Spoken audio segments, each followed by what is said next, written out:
అసలు ఆలోచిస్తే ఎలాంటి జబ్బులు వస్తాయి బఫెలోస్ కి, అసలు వచ్చిన ఎలాంటి జబ్బులు వస్తాయి బఫెలోస్ కి, ఈ రోజు వీటికి మేము ఆన్సర్ ఇస్తాము.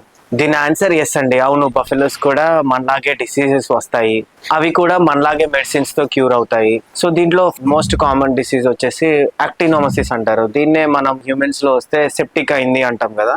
సో ఆ డిసీజ్ బ్రో ఇది. ఫస్ట్ వచ్చేసి టెటానస్. సో ఈ టెటానస్ ఏంటంటే ఏదైనా షార్ప్ ఆబ్జెక్ట్ కానీ ఏదైనా షార్ప్ మెటల్ కానీ బఫెలోస్ కి తగిలినప్పుడు లేదా గుచ్చుకున్నప్పుడు దాని బ్లడ్ వెజల్స్ లోకి వెళ్తున్నప్పుడు ఈ డిసీజ్ అనేది వస్తుంది. సో ఈ డిసీజ్ ని మనము ప్రివెంట్ చేయడం చాలా కష్టం, బట్ ఈ డిసీజ్ ని రాకుండా ఉండడం కోసం మనం మెజర్స్ తీసుకోవాలి. ఇది ఒక కామన్ డిసీజ్ హ్యూమన్స్ లో కూడా. మనకి జనరల్ గా ఏమవుతుంది అంటే త్రోని గుచ్చుకున్నప్పుడు కానీ ఏదైనా గ్లాస్ మెటల్ ఏదైనా షార్ప్ ఆబ్జెక్ట్ గుచ్చుకున్నప్పుడు టీటీ చేయించుకోండి సెప్టిక్ అవ్వకుండా ఉంటుంది అంటారు కదా. ఎగ్జాక్ట్లీ అనిమల్స్ లో కూడా సేమ్ ప్రాసెస్ అండి. ఈ గుచ్చుకున్నప్పుడు మనం ప్రాపర్ ట్రీట్మెంట్ చేయకపోతే టెటానస్ అనేది వస్తుంది. దాన్ని తెలుగులో ధనుర్వాతం అంటారు. దీని సిమ్టమ్స్ వచ్చేసి లాకింగ్ జా and also muscle stiffness.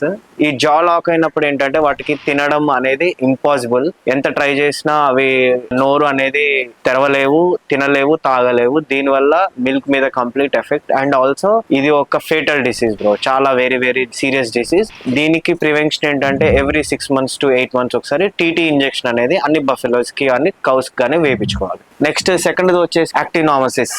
So ఈ యాక్టినోమసిస్ డిసీజ్ అంటే చాలా వైరల్ డిసీజ్.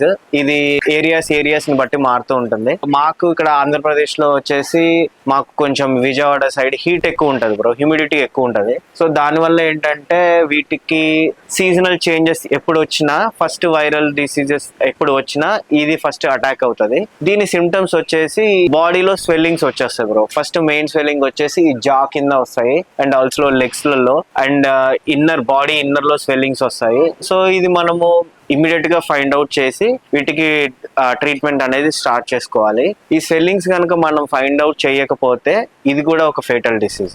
సో ఇందాక చెప్పినట్టు ప్రతి 7 months కి ఒకసారి యాంటీసెప్టిక్ ఇంజెక్షన్ అనేది mandatory and also seasonal diseases అనేది ఫైండ్ అవుట్ చేయడం మ్యాండేటరీ అండ్ దానికి తగ్గట్టుగా ట్రీట్మెంట్ చేసుకోవడం మ్యాండేటరీ. సో ఇలాంటి వీడియోస్ తో ఇంకో కొత్త టాపిక్ తో నెక్స్ట్ వీడియోలో కలుద్దాము.